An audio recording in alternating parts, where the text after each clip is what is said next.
अस्सलाम वालेकुम, ईद मुबारक। मैं हूं हैदर मुर्तज़ा और आप देख रहे हैं राइज़ विद हैदर। उम्मीद करता हूं कि आपकी ईद बहुत अच्छी गुजर रही होगी। तो जनाब, आज हम कुछ बात करते हैं क़ुरबानी के हवाले से, और आपको पता है कि हमारा मौजू तो सियासत ही है, तो हम उसी तनाजुर में बात करेंगे। अमूमन हमारे यहाँ ये कहा जाता है कि हमारा जो मीडिया है या हमारे मीडिया से मुंसलिक जो लोग हैं वो मसाइल की बात तो करते हैं लेकिन उनके हल की बात नहीं करते। तो मैंने ये मौका गनीमत जाना कि आज चूँकि क़ुरबानी का दिन है तो हम कुछ पाकिस्तान के मसाइल के हल के बारे में भी बात करें और इसके साथ साथ उस क़ुरबानी के बारे में भी बात कर लें कि जो हमारी लीडरशिप और गवर्नेंस के मसाइल को हल करने के लिए हमारे हुक्मरानों को देनी चाहिए। तो आपसे गुजारिश ये है कि चैनल सब्सक्राइब कीजिए और बेल आइकन प्रेस कीजिए। तो जनाब, आपसे मैं 3 से 4 सवाल करूंगा, उनका जवाब आपने मुझे देना है कमेंट्स में। तो उन सवालों के जवाब में ही पाकिस्तान के जो गवर्नेंस के मसाइल हैं, ये जहन में रखें कि हम गवर्नेंस और लीडरशिप की बात कर रहे हैं। बाकी लोगों की भी हम बात करेंगे अगली वीडियो में, लेकिन इसमें हम बात कर रहे हैं पाकिस्तान के लीडरशिप की क़ुरबानी की। अच्छा, मुझे ये बताइए, आपके हमारे मुल्क के वज़ीर आज़म कौन है? शहबाज शरीफ साहब। क्या शहबाज शरीफ साहब कहीं बैठे हों किसी प्रेस कॉन्फ्रेंस में या किसी भी जगह, तो कोई शख्स उनके आगे खड़ा होकर ये कह सकता है कि मियाँ साहब, जो आपने ये कोट पहना हुआ है ना, मुझे लगता है कि ये कोट जो है ना आपकी माली हैसियत से ज़्यादा है, मुझे लगता है कि ये फेयर तरीक़े से नहीं बनाया गया। तो क्या मियाँ साहब इसका जवाब देना पसंद करेंगे? क्या मियाँ साहब खंदा पेशानी से इसका जवाब देंगे? तो मेरा जवाब क्या होगा ये मैं बाद में आपको बताऊंगा। आप बताएं कि मियाँ साहब इस पर क्या करेंगे। दूसरा सवाल आपसे मेरा ये है कि क्या हमारे वज़ीर आज़म मियाँ शहबाज शरीफ साहब के पास इतनी ताकत और इतनी जुर्रत है कि वो हमारे सिपा सालार को ये कहकर बदल दें कि मैं ये इसलिए बदल रहा हूँ कि ताकि ये तासुर कायम ना हो कि शायद जीत और कामयाबी किसी एक नाम के साथ मुंसलिक है। सवाल नंबर 2। सवाल नंबर 3, अगर हमारे वज़ीर आज़म के सामने कोई शख्स ये कहे कि भाई ये आपका जो मुशीर है ना, ये आपका जो वज़ीर है, जो आपका साथी है, इसके बारे में, इसके साथ मेरा एक मसला है, वो हल कीजिए, और मियाँ साहब फ़ौरन कहें भाई उठो और कटहरे में आ जाओ, क्या ऐसा मुमकिन है?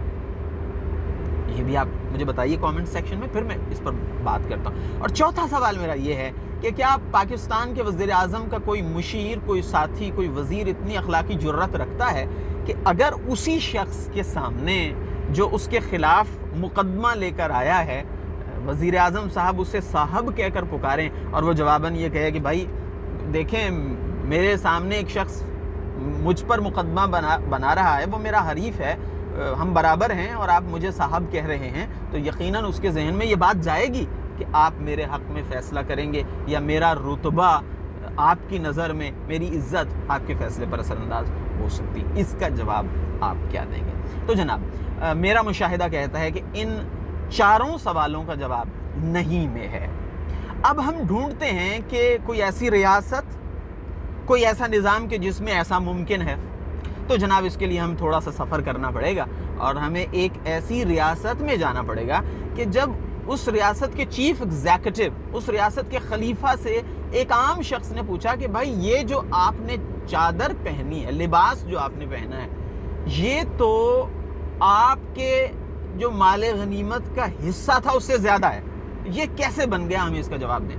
अब खलीफा अगर हमारे दौर का कोई चीफ एग्जीक्यूटिव होता तो यकीनन वो कहता नो कमेंट्स, ये तो आप ज़ातियात पे बात कर रहे हैं। लेकिन खलीफा ने कहा कि बिल्कुल आपका जवाब बिल्कुल दुरुस्त है, और मुझे जो चादर मिली थी उससे मेरा लिबास वाकई नहीं बन सकता था, इसलिए मेरे बेटे ने अपना हिस्सा चादर का वो मुझे दे दिया, मैंने लिबास बना लिया। तो ये है मामला। तो क्या समझते हैं आप, ऐसी रियासत में ही पाकिस्तान के गवर्नेंस के मसाइल का हल है या नहीं? अब दूसरे सवाल की तरफ आ जाएं। वो क्या था जनाब?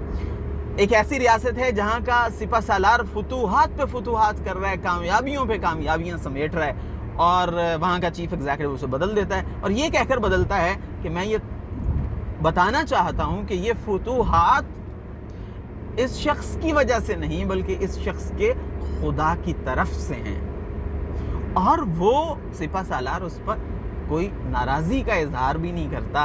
क्या हमारे चीफ एग्जीक्यूटिव के पास इतनी ताकत है और क्या हमारे सिपा सालार के पास इतनी बर्दाश्त है کہ وہ اس فیصلے کو خندہ پیشانی سے قبول کر لیں۔ تیسری بات، میں نے یہ کہا تھا کہ کیا ہمارے وزیر اعظم کسی مشیر کو کٹہرے میں کھڑا کر سکتے ہیں؟ تو جناب ایک ریاست ایسی ہے جس میں ایسا ممکن ہے کہ خلیفہ وقت کے سامنے اس کے ایک ساتھی، اس کے ایک مشیر، اس کے ایک کمپینین کے بارے میں ایک شخص آتا ہے اور وہ کہتا ہے جی میرا فیصلہ کریں، ان کے ساتھ میرا تنازع ہے۔